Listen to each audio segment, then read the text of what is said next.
ॐ पूर्णमदः पूर्णमिदं पूर्णात् पूर्णमुदच्यते पूर्णस्य पूर्णमादाय पूर्णमेवावशिष्यते। ॐ शान्तिः शान्तिः शान्तिः। वह सच्चिदानंद घन परब्रह्म पुरुषोत्तम सब प्रकार से सदा सर्वदा परिपूर्ण है। यह जगत भी उस परब्रह्म से पूर्ण ही है, क्योंकि यह पूर्ण उस पूर्ण पुरुषोत्तम से ही उत्पन्न हुआ है। इस प्रकार परब्रह्म की पूर्णता से जगत पूर्ण होने पर भी परब्रह्म परिपूर्ण है। उस पूर्ण में से पूर्ण को निकाल लेने पर भी वह पूर्ण ही बचा रहता है, अर्थात यह सब एक ब्रह्म ही है। आज का तारीख है अक्टूबर 11, 2025।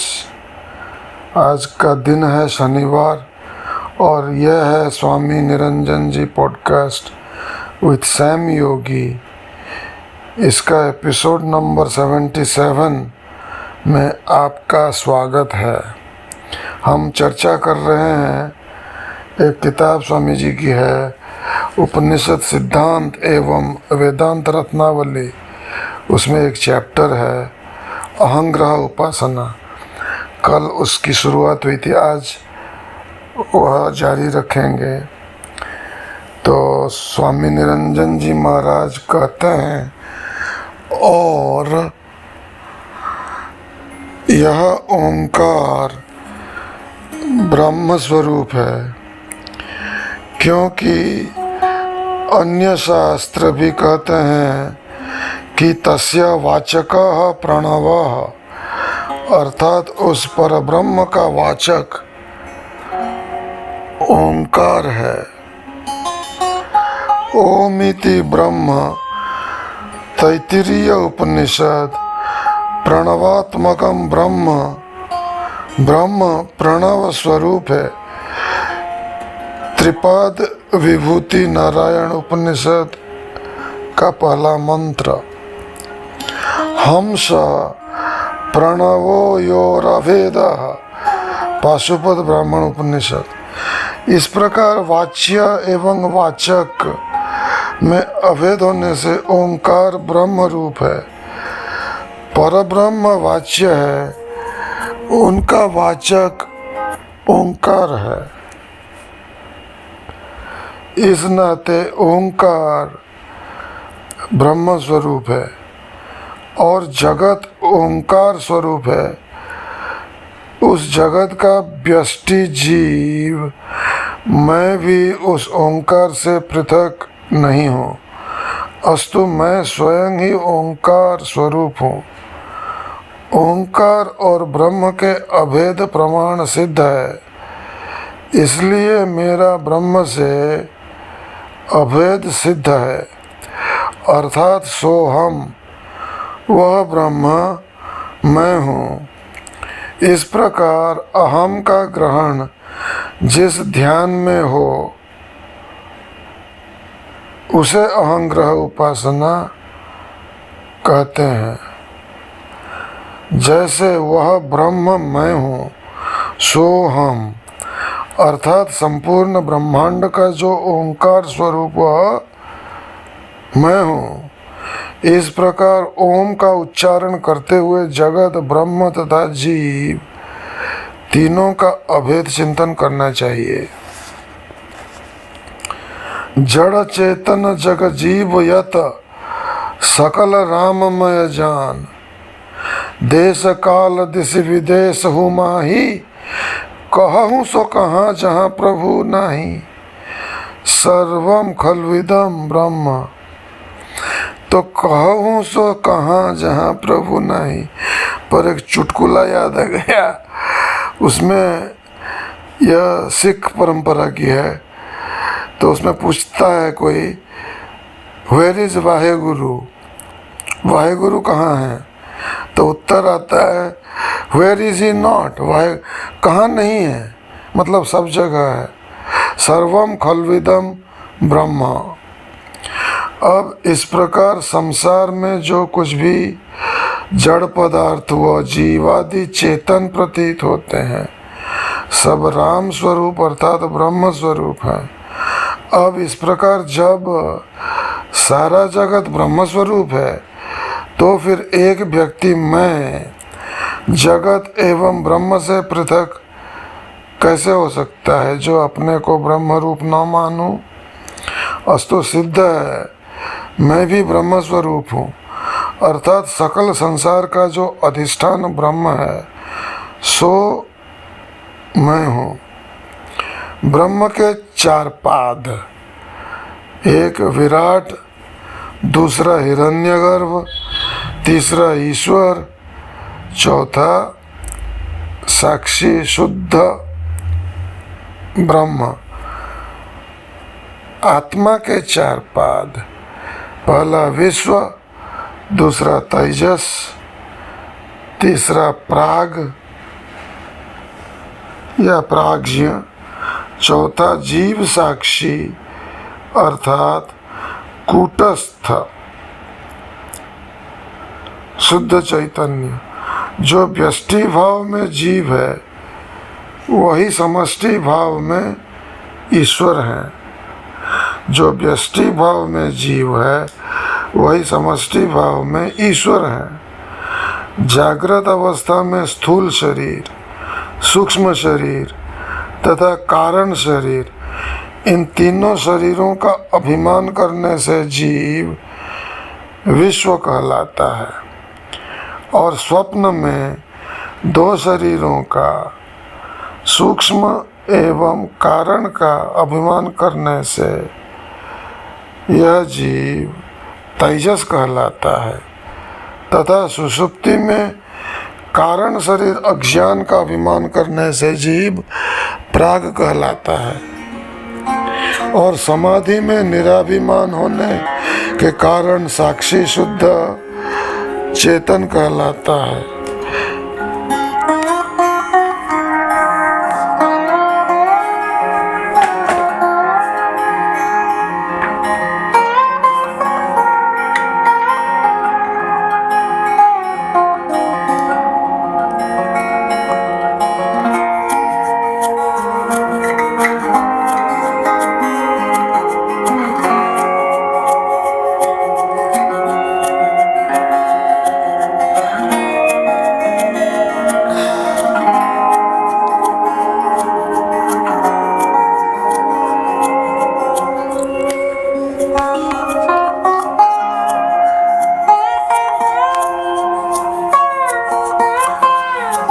इसका अभेद इस प्रकार करना चाहिए कि विश्व तेजस से भिन्न नहीं है, किंतु उसी का स्वरूप है।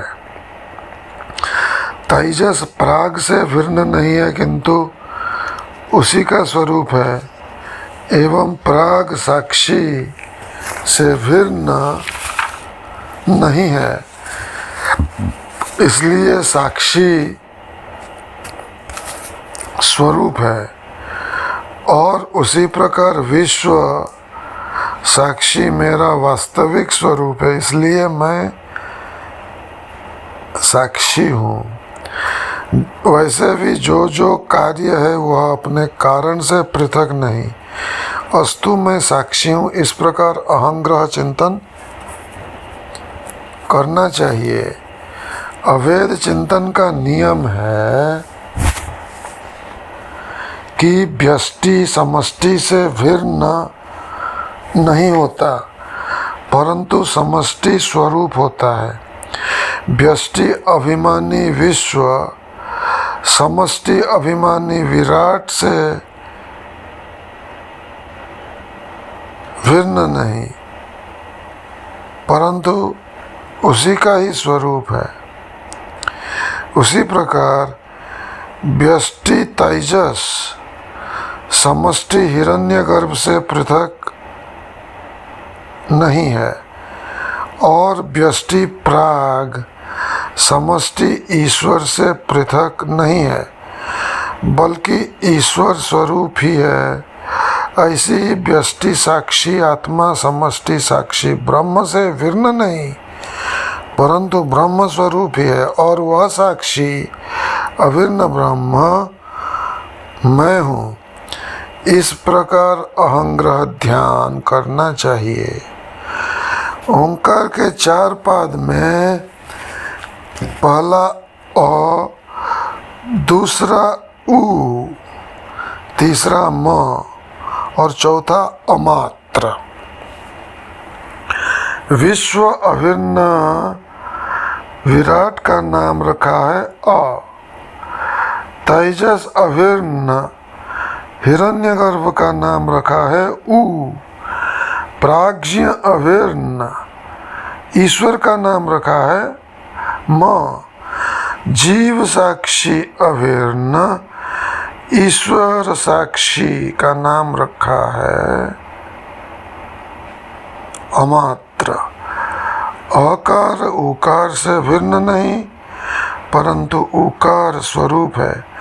उकार मकार से भिन्न नहीं तथा मकार अमात्र से पृथक नहीं, सो अमात्र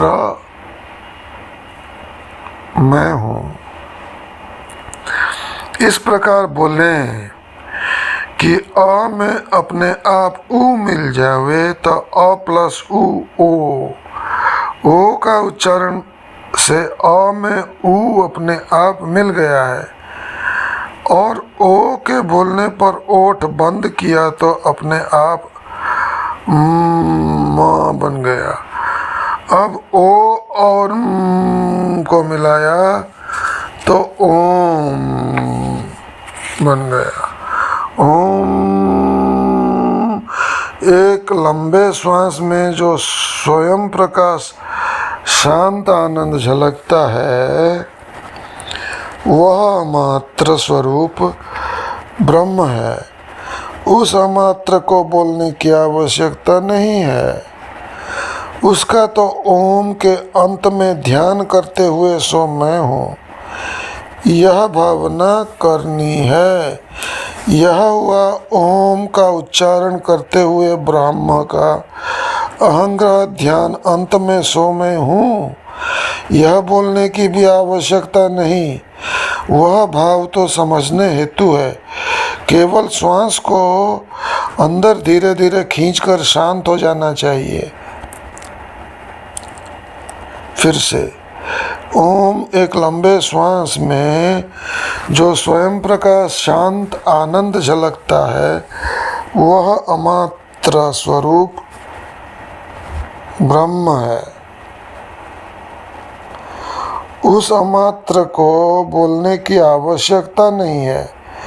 उसका तो ओम के अंत में ध्यान करते हुए सो मैं हूँ यह भावना करनी है। यह हुआ ओम का उच्चारण करते हुए ब्रह्म का अहंग्रह ध्यान अंत में सो मैं हूँ यह बोलने की भी आवश्यकता नहीं। वह भाव तो समझने हेतु है। केवल श्वास को अंदर धीरे धीरे खींचकर शांत हो जाना चाहिए। श्वास अंदर खींचते और छोड़ने की सहज क्रिया में चल रहे अजपा जप पर वृत्ति रखनी चाहिए। श्वास अंदर खींचने और छोड़ने की सहज क्रिया में चल रहे अजपा जप पर वृत्ति रखनी चाहिए।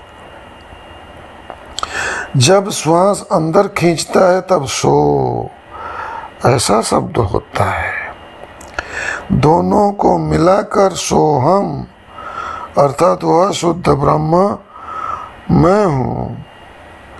इस प्रकार ओम मुख से लंबा उच्चारण करके कहा जाए और सोहम को श्वास से सुनकर शांत होकर बैठ जाए। यदि शांति बनी रहे तो उसमें अपनी वृत्ति डुबा दें, फिर कुछ भी न बोलें। यदि मन में संकल्प विकल्प पुनः पैदा हो तो दीर्घ प्रणव का उच्चारण करते हुए शांत हो जाएं एवं श्वास प्रश्वास में सोहम का अनुभव करें, अन्यथा शांत रहें। तो एक बार यह ट्राई करते हैं, फिर यह प्रवचन यहीं समाप्त हो जाएगा। ओम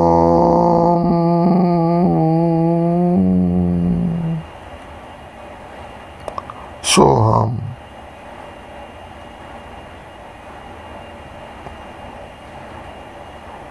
सोहम। सोहम। सोहम। सोहम।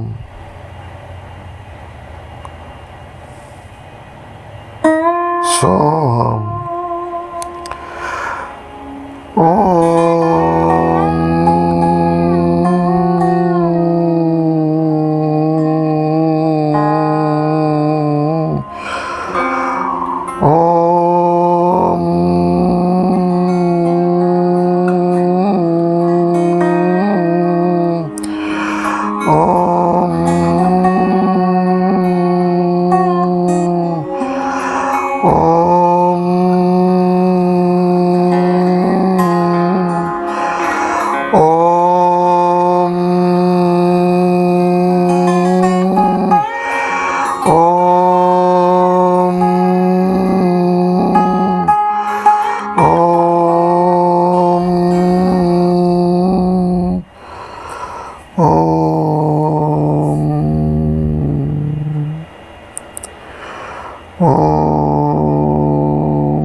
शांति ही शांति ही शांति ही।